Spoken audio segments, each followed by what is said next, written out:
garbage can isn't a magic receptacle that just makes things harmlessly disappear forever. Did you know that duplex receptacles can be split into two halves? And old, worn-out receptacles present a hazard. That's easy to fix by replacing the receptacle, but you should be aware of that.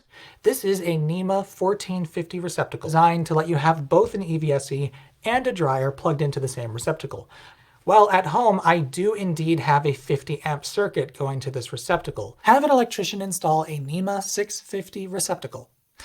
A single-purpose receptacle in which you place sliced carbohydrate media, meaning it can only be inserted into the receptacle one way. There's this GFCI receptacle here by the electric panel. Now I suppose there could be receptacle designs out there which do have some sort of bump, but it typically takes decades for a receptacle to wear to that point. The idea of a receptacle for powering other things, the Edison screw socket, predates the receptacle by a couple of decades. Dongle was an adapter for converting an Edison screw socket into a two-pronged, flat blade receptacle which received a matching plug. In my home, every receptacle location with a switched outlet, and while we usually only put shock protection devices at the receptacle in locations where hands can be wet, and this is a NEMA 520R receptacle. Using them that way isn't good for your plug or your receptacle. All we need to do is put an insulator between the contacts of the receptacle and the pins of the plug. Newer ones are usually matched to the color of the receptacle. Only the first needs to be a GFCI receptacle.